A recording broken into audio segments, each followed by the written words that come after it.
هي الحلقات تحفظني بآيات من القرآن، هي الحلقات تملأني بحب المصطفى العدنان، هي الحلقات تحفظني بآيات من القرآن، هي الحلقات تملأني بحب المصطفى العدنان، وأخلص نيتي دوما لرب واحد ديان بروح ملؤها طهر. Sure Şura tefsiri 13. ayetten başlayıp okuyayım inşallah. Bismillah, elhamdülillah, ve salatu ve selamu ala Resulillah. Esselamu aleyküm ve rahmetullahi ve berekatuhu. Tövende dehtanlağa İbn-i Kethir Rahimahullah'ın Kur'an-ı Kerim tefsiri, Uygurca tercemesi, Şura suresi 13. ayetten başlayıp okuyayım inşallah. Bismillahirrahmanirrahim. Allah sizlarga dindin Nuhqa tavsiya qilgan narsani sana, ya'ni Muhammad alayhissalomga biz vahiy qilgan narsani Ibrohimga, Musaga va Isoga biz tavsiya qilgan narsani bayon qildi. Sizlar dinni barpo qilinglar. Dinda tafriqchilik qilmanglar. Mushriklarga sen ularni da'vat qilgan narsa, ya'ni tavhid ig'ri keldi. Allah tavhidga xohlagan odamni tanlaydi. Allohning toatiga qaytadigan odamni tavhidga boshlaydi. Yahudi, Nasara qatorliqlar ular ilm kelgandan keyin, ya'ni ular Rasulullohning haq payg'ambarligini bilgandan keyin ondan o'zaro hasad qilishib firqalarga bo'lindi. Agar Rabbingning ularni jazolashni qiyomatgacha ta'xir qilishdan iborat so'zi bo'lmasa edi, ularning orasida albatta hukm chiqarilib bo'lgan bo'ladi. Ya'ni ular tez halok qilingan bo'ladi. Ulardan keyin kitobga varislik qilganlar, ya'ni Rasululloh bilan zamondosh bo'lgan ahli kitob haqida qattiq dargumandidir. Bütkül peygamberlerinin dininin bir ekenlik doğrusida. Allah Teala bu ümmetki mındaq deydi. Allah sizlarga dindin Nuhqa tavsiya qilgan narsani sana, ya'ni Muhammad alayhissalomga biz vahiy qilgan narsani Ibrohimga, Musaga va Isoga biz tavsiya qilgan narsani bayon qildi. Allah Teala bu ayette Adem aleyhisselam'dan keyingi peygamberlerden birinci peygamber Nuh aleyhisselam'ni, en ahırki peygamber Muhammed aleyhisselam'ni tilga aldı. Ondan keyin o ikisinin aralıqidagi iradelik peygamberler İbrahim, Musa ve Meryem'nin oğlu İsa'ni tilga aldı. Bu ayette iradelik 5 peygamberinin ismini sanab o'tdi. Sure Ahzab'daki ayetimi ular şundaq bayan kılıngan. Öz vaqtida biz peygamberlerden ahd aldık. Sendin, Nuh'din, İbrahim'din, Musa'din, Meryem oğlu İsa'din mahkem ahd aldık. Cemi peygamberler ilip kelgan din faqat hiç şirki bo'lmagan yalğız Allah'a ibadet qilishdan ibarettir. Bu vaqtda Allah Teala mundaq degan: Ey Muhammed sallallahu aleyhi ve sellem, senden ilgari avatilgan peygamberlerning hammasiga mendan boshqa hech ma'bud barhaq yo'qdir, manga ibodat qilinglar deb vahiy qildik. İmam Buxoriy rivoyat qilgan hadis sharifda biz anımız başqa, amma dinimiz bir peygamberler camiasi durumuz. Biz anımız başqa, amma dinimiz bir peygamberler camiasidirmiz deyilgan. Yani gerçi ularning şeriatları ve tutkan yolları her xil bo'lsa-mu, ularning orasidagi o'rtaqlik hech shirki bo'lmagan yalğız Allah Teala'ga ibadet qilish ve onu da'vat qilishdir.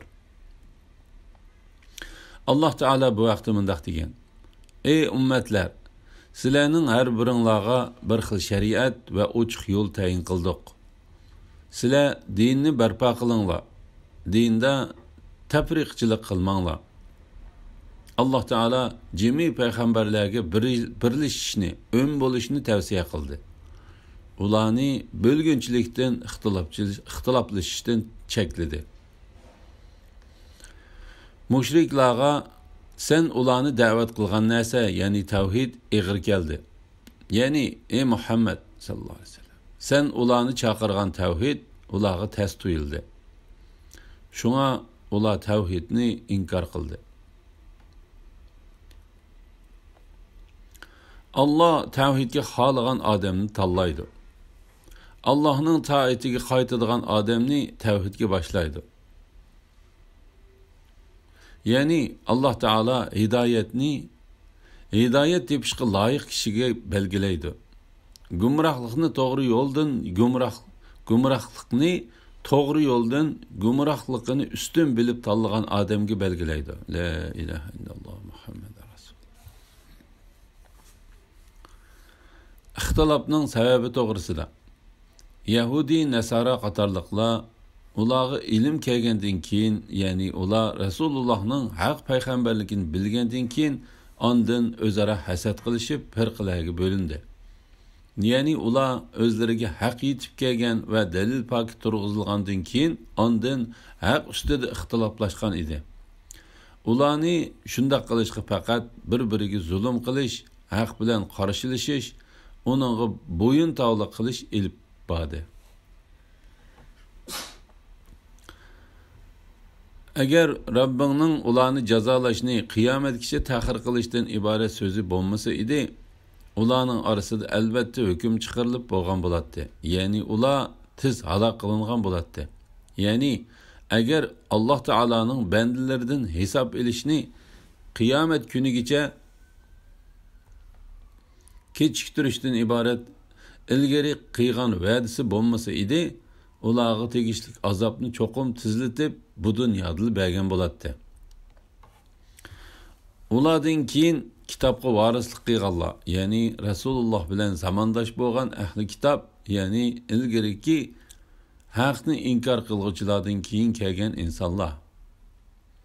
Kitob haqida qattiq dargumondidir. Ya'ni ular dinda va iymonda ishonchsizdir. Ular faqat ota-bobolarga va ulardan ilgarikilarga dalil pokisiz ergashuvchilardir. Ular dinda tangirqash ilkididir. Dargumondidir, cho'nqur ixtilofdidir. Shuning uchun, ya'ni dinda ixtilof qilishganligi uchun ey Muhammad sallallohu alayhi vasallam, barliq insonlarni to'g'ri din asosida ittifoq bo'lishga chaqirgin. Buyurilganing bo'yicha to'g'ri yo'lda ching turg'in. Ular, ya'ni mushriklarning nafsi xohishlariga ergashmagin va aytqin: Alloh nazil qilgan barliq kitoblarga iymon etdim. Aranglarda adil bo'lishga buyurildim. Allah bizning Rabbimizdir. Sizlarning Rabbinglardir. Bizning amallarimiz özümüz üçündür. Sizlarning amallaringlarmi o'zlaringlar uchundir. Sizlar bilan bizning oramizda jidallashishga o'rin yo'q. Chunki haqiqat oshkoridir. Allah qiyomat kuni bizni hukm chiqarish uchun yig'idi. Oxir qaytadigan joy Allohning dargohidir.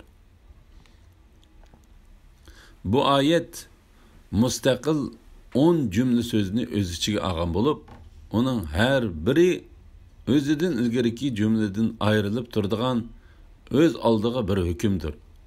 Tefsirşünaslar Ayet-ül Kürsi'den başka bu ayetke ten keladigan ayet yok deydi. Ular tüvendikçe. Şunun için, yani dinde ixtilaf qilishganlik uchun ey Muhammed sallallahu aleyhi ve sellem, barliq insonlarni to'g'ri din asosida ittifoq bo'lishga chaqirgin. Ya'ni insonlarni biz sana dindan vahiy qilgan narsaga, seningdan ilgariki irodalik payg'ambarlar va boshqa payg'ambarlarga o'xshash kishilar ergashgan shariatlarning buyuk ilgari bo'lgan butkul payg'ambarlarga tavsiya qilgan narsaga chaqirgan. Buyurilganing bo'yicha to'g'ri yo'lda ching turg'in. Ya'ni Alloh taolo seni buyurganidek sen va sana ergashganlar Alloh taologa ibodat qilishda ching turinglar.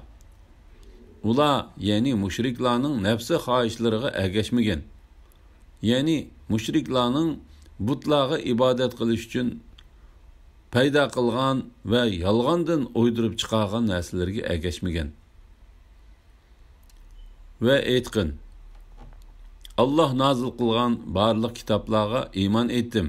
Ya'ni payg'ambarlarga osmondan nazil qilingan barliq kitoblarni tasdiq qildim. U payg'ambarlardan hech birini ayirib etmaymiz. Aranglarda adil bo'lishga buyurildim. Ya'ni Alloh taolo meni buyurgandek aranglarda adil hukm chiqaraman. Allah bizning Rabbimizdir. Sizlarningmi Rabbinglardir. Ya'ni faqat Alloh taolola ma'buddir. Alloh taolodan boshqa hech ma'bud barhaq yo'qdir. Biz uni ixtiyoriy holda e'tirof qilamiz. Agar sizlar uni ixtiyoriy holda e'tirof qilmagan taqdirdami, olamlardagi barliq mahluqotlar ixtiyoriy holda Alloh taologa sajda qiladi. Bizning amallarimiz o'zimiz uchundir.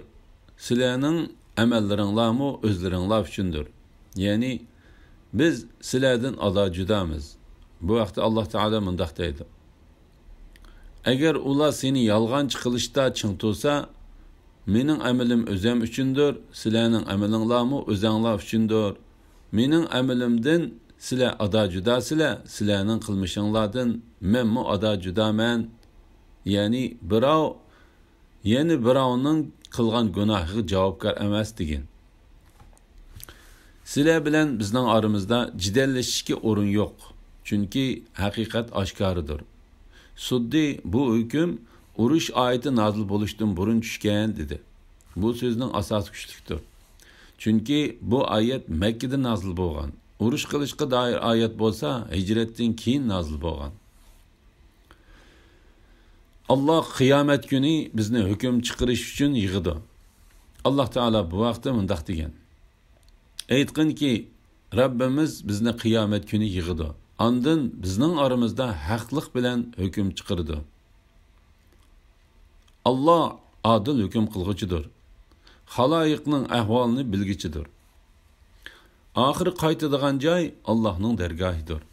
Ya'ni qiyomat kuni qaytib boradigan joy Alloh taolaning dargohidir.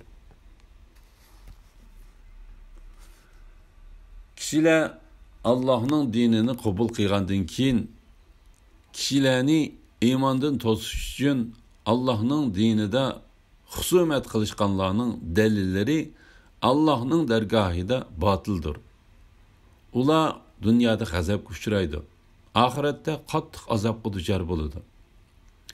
Allah kitob, ya'ni Qur'onni haq bilan nozil qildi va adolatni nozil qildi. Sen nima bilasan? Qiyomat yaqin bo'lishi mumkin. Qiyomatga ishonmaydiganlar uning bo'lishini oldirdi. Uningga ishonadiganlar bo'lsa qiyomatdan qo'rqadi. Qiyomatni haq deb biladi. Bilinglarki, qiyomat to'g'riliq mujadala qiladiganlar albatta cho'nqur gumrohlikdadir.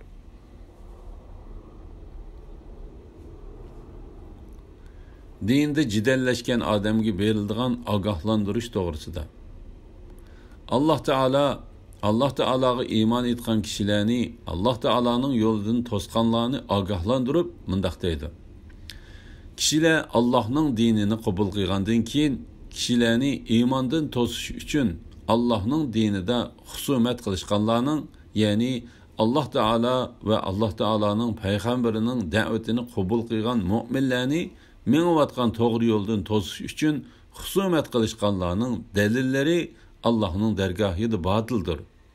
Ya'ni ularning dalillari Alloh taoloning dargohida dalil bo'lolmaydi. Ular dunyoda g'azabga uchraydi, oxiratda qattiq azobga duchor bo'ladi. İbn Abbas radhiyallohu anhuma va Mujahid bu oyat haqida mundaq deydi. Müminlər Allah Taala'nın və Allah'ın peyğəmbərinin dəvətini qəbul qılğandan keyin kafirlər müminlərni hidayət yolundan tosish üçün ular bilan xusumət qilishdi. Ular müminlərning jahiliyat davriga qaytishini təmə qilishdi. Qatada ular Yahudi və Xristianlardır.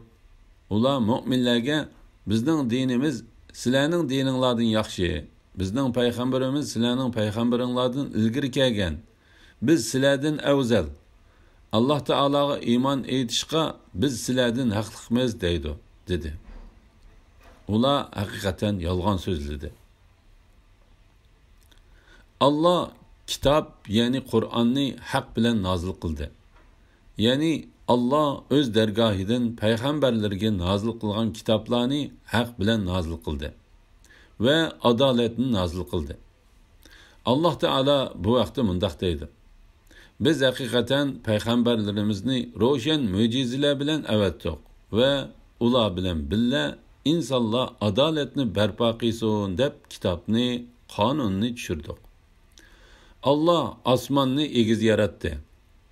Ölçemde zulüm qilmasliqinglar uchun Allah tarazini bekitdi. Ölçemde adil bo'linglar. Tarazıda kembemanglar. Sen nimi bilsen, kıyamet yıkın buluşu mümkün.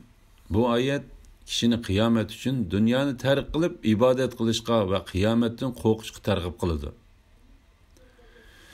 Kıyametke işenmeydiganlar onun buluşunu aldırdıdı. Yani ula eğer rastçıl bolsanlar bu vədi kaçan iş kaşıdı deydi.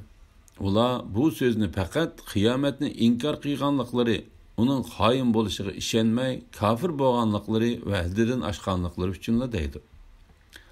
Uningga ishonadiganlar bo'lsa qiyomatdan qo'rqadi. Ya'ni ular qiyomatning yuz berishidan qo'rqib titrab turdi. Qiyomatni haq deb biladi. Ya'ni ular uni cho'qim bo'ladi deb ishonadi. Qiyomat uchun tayyorlik qiladi va qiyomat uchun amal qiladi. Sahih hadis kitaplarida ve başka hadis kitaplarida mutavatir derecesiga yetadigan mundaq bir hadis rivayet qilingan. Peygamber aleyhisselam sefer ustida edi. Bir odam kelib Peygamber aleyhisselamdan bir narsa so'rash uchun yuqori ovozda "Ey Muhammed" dedi. Peygamber aleyhisselam bu odamga yuqori ovozda "He, mana men" dedi. O odam Peygamber aleyhisselamga "Kıyamet kaçan boludu" dedi. Peygamber aleyhisselam "Senin halın qovay, u çoqum boludu. Onu nima tayyorlik qilding" dedi. O Allah ve Allah Taala'nın peygamberiga bo'lgan yaxshi ko'rishimni tayyorladim dedi. Peygamber aleyhisselam "Sen yaxshi ko'rgan odaming bilan birga bo'lasan" dedi. Peygamber aleyhisselamning İnsan özü yaxshi ko'rgan kishisi bilan birga bo'ladi degan hadisimi shaksiz mutawatirdir. Payg'ambar alayhisalom o odamga qiyomatning vaqti to'g'riliq javob bermadi. Balki uni qiyomatga tayyorlik qilishga buyurdi. La ilaha illalloh Muhammad rasul. Bilinglarki, qiyomat to'g'riliq mujodala qiladiganlar, ya'ni qiyomatning vujudga kelishi ustida da'talash qiladiganlar va onun yüz berişini inkar qildiganlar albatta chunqur gumrohlikdadir. Ya'ni op-ochiq nodonlikdadir. Chunki osmonlarni va zaminni yaratgan Allah Taala uchun o'liklarni terildirish osondir. Bu haqda Allah Taala mundaq degan: "Maxluqotni dastlabda yo'qdan boqiladigan, ondan uni o'lgandan keyin terildiradigan Allah ana shudir." U ya'ni maxluqotni terildirish Allohga uni dastlabda yo'qdan bar qilganga qaraganda o'ng'aydir. Elhamdülillah, yuqorida Sura Shura tafsiridan 18. oyatgacha angladinglar. Oxirini keyin qatamliq o'qishimiz davomlashtiramiz inshaalloh. Va sallallohu ala Muhammad va ala alihi va sahbihi va sallam. Esselamu aleyküm ve rahmetullahi ve berekatuhu.